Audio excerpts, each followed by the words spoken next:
You know what? I really liked our game start to finish. If you look in the second period, we probably had 6 or 7 grade A chances. And Delia made some highlight reels. We just talked about, just keep on pounding pucks to the net. You're going to get rewarded and just, finish the game out right. I thought we played one of our most complete games, 60 minutes of the year. So give our guys a lot of credit. We had a tough loss on Wednesday night. We felt we deserved better. And I thought our guys picked up right where we left off on Wednesday night. And, right from Bosie right out, I thought our guys were solid. Yeah, you guys talked about urgency following Wednesday's game. Is that something that you sensed within the team throughout the duration of this one? Yeah, I thought as the game carried along, we played with more urgency, and it's tough to play in a game like that when a goalie's standing on his head, and you kind of get frustrated. And we had a couple great looks on the power play, and we didn't score in the first 2 periods, and our power play's been carried us here a little bit, and then so we just said settle down. We tried a couple different options, and we got rewarded in the third period in the power play, and we just said pound pucks on net. And Taylor Fedun does a great job of getting pucks through, but Travis Moore had a good screen on the goal. And then once we got that second goal, I thought we took a little bit of pressure off ourselves and just kind of settled in and played the way that we got rewarded on some of the goals. So, our fourth line scored a big goal. Power play got a big goal to make it 3-1. So once we got to 3-1, 4-1, the game was over. Speaking of Fedun, he's come in, played some big minutes for you. He's a solid vet. I know him from Edmonton when I coached the Oil Kings, and he's with the Oilers.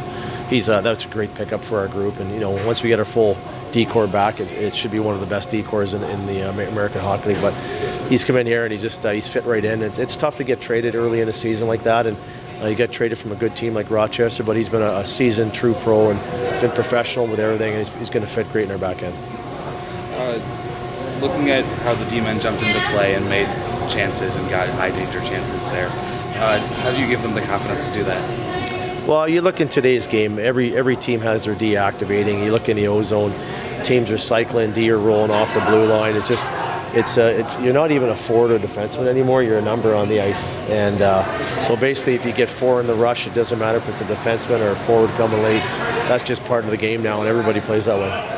And finally, the depth players played really well today between Markinson and Hargrove. Can you talk about their games and how? Yeah, Mark is an intricate part of our group. The energy he brings and the positivity on the bench that he brings, and then obviously Harzy's done a great job. He's got 6 goals for us. He's playing up and down the lineup. He's a big part of our team. When we need a player to step up, he steps up, and we need a player to play down the lineup, he plays down. So he's on the power play, he's on the penalty kill, and for a guy that's just basically come in and earned himself an American League deal, he's been an important piece to our seasons. I think we just stuck with it. We had so many good looks there in the first 2 periods. The message in the locker room was just stick with it. Like it's going to come eventually, because he made some really big saves, and it was just the quantity of shots we were throwing on net. We knew if we kept at it, we were going to get our couple were going to go in for us.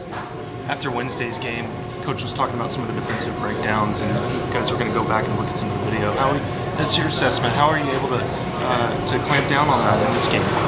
Yeah, I think we had a little bit more attention to detail in the D zone, and we were a little bit tighter and kept them to the outside so that they didn't get those grade A opportunities, because it seemed like the other night we did so many good things. It was just a couple breakdowns that put us on the wrong side of that game. So I think today we did a much better job in the D zone, and it allowed us to have success at the other end of the ice. Now you've been traded to the Texas Stars this early in the season. You've come in locked big minutes and playing in big situations. What's that been like so far? I've been having a great time. I'm really having fun out there. I feel like the guys have embraced me, and they're such a positive group. It's been really fun to be around, and it's such a great feeling to be able to come in and contribute. Coming in as one of the more veteran defensemen on this blue line, how does that feel with the younger guys around you? Yeah, it's for the most part, this league as a whole is usually pretty young. So when you get a chance to come into a locker room and being one of the guys that's been around a little bit, you try to lead by example and try and calm things down a little bit back there. Because I guess it's been a couple years, but I feel like it wasn't that long ago that I was one of the younger guys, and it's nice to have an older guy to look to kind of settle things down back there.